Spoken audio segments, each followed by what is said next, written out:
The Blair Witch Project is one of the most upsetting films I have ever seen. Go ahead and put that on a poster. The first time I watched this film was on my laptop at night with only the glow of my screen lighting my dark bedroom. After those 80 minutes that felt like forever, I found myself on the brink of tears and I could hardly process why. But I eventually realized it was because I saw myself in these naive film students. In particular, the camera-obsessed Heather. For Heather, the camera is not only just a means of connection, but also an attempt at shielding herself from reality. The film explores the very reason why we make art and why we document. It is a film that puts into question the purpose of documentation and the contradictions brought about by the age of information. It pulls us close together, but as revealed by the cut-up and particularly by the ending of the film, ultimately, there is still a great distance between us. Hey, it's Mr. Punctuality! This film is anchored by the performances of Ray Hantz, Joshua Leonard, and Michael Williams. I've often seen criticism regarding this film's characters. Many often find them annoying, and I honestly only see that as another success of the performances. That's good. That's good, thank you. They embody these students for their flaws and everything. They aren't necessarily going to be people you like. These students are in over their heads. Heather has ambitious goals for this documentary, not only wanting to get interviews of town residents on a local legend, but also wanting to go deep into the woods to explore more of its dark origins. What'd you say, sir? I said you Damn fool kids will never learn. As long as you know where we're going. Can you hang? I know exactly where we're going. Josh feels it's necessary to look at the map now, even though I know where we're going and we're going. They aren't nearly as prepared as they thought they were, and what starts as slight aggravation when they realize they are lost quickly turns into terrible infighting and hysteria. Today I asked you what fucking river we were on. I'm gonna fucking stick your head. Get this fucking camera off. But one of the strongest aspects of the Blair Witch Project is the way in which that anger is part of a balancing act of emotions by Heather, Josh, and Mike. Even through all their anger, moments of humor still shines through occasionally. Dude, uncover just is not even. Can we keep going, please? Nah, we're gonna chill out. They make jokes and tease one another, all in an attempt to try and fight this horrible feeling encroaching on them. The feeling that whatever is out there has already won. This balancing act also extends to the film's visuals. Hauntingly beautiful 16mm footage contrasts with the rougher look and gravelly sound of the crew's digital camera.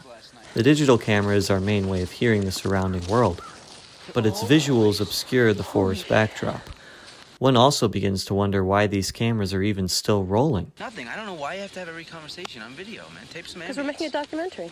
Not about us getting lost. We're making a documentary about a witch. Even once everything has clearly gone wrong and the project is no longer on the students' minds, Heather insists on filming everything still. She has to film because it is all she has. She's still making movies, man. That's my point. Please stop. This is my point here. It's all I fucking have left, okay? Just please stop. For Heather, the camera is many things. As Josh puts it, Let's see why you like this video camera so much. It's not quite reality. the camera is a means of shielding her from her present situation, but not only that, it provides her with a chance to not leave anything behind. This documentation brings us close to the group, letting us join in their laughter and in their sorrow. We think we are seeing it all, but this is not the full picture. We don't know what has them screaming in the night as they run. Oh my god, what the fuck is that? Dude, what the fuck is that? Even all of this obsessive filmmaking has its limits, as revealed by one of the most upsetting cuts I've seen in a film. Your mom's mashed potatoes and a piece of ass. Josh? Josh is gone, and Heather keeps the camera rolling. She has to keep us close. And still, her and Mike try to fight off what is eating away at them by still joking around with one another. The Wicked Witch of the West was a bad one. Let's go east. They hold out hope that Josh is still out there, but the night begins to toy with them, and the reality surfaces in the daylight. The camera still rolls as she uncovers the fate of Josh. This, I believe, is in some effort to try and preserve him.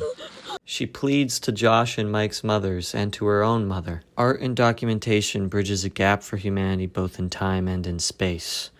But the most dreadful thing about it is that it might not be enough. It is one-sided on both ends. Heather's big speech is a shot in the dark.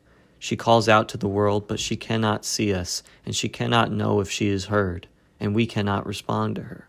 But we cling anyway. There is still a bridging here, even if it has its limits, right? Surely there is something to be gained from it. To make any connection and embrace is surely a victory, is it not?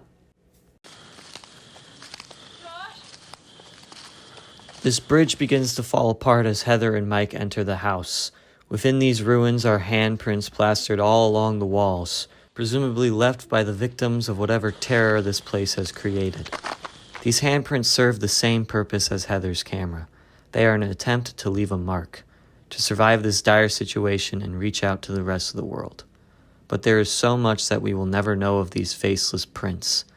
Everything is then shattered by the film's final moments as Mike goes down into the basement after hearing what he believes to be Josh, and his camera is knocked down. What unfolds next is all seen from the perspective of Heather's 16mm camera, but what we are hearing is coming from Mike's digital camera.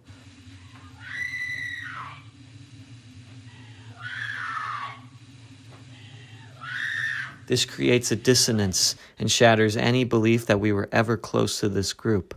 It was all just a carefully crafted delusion made in post. There's a distance between us that can never be fully overcome.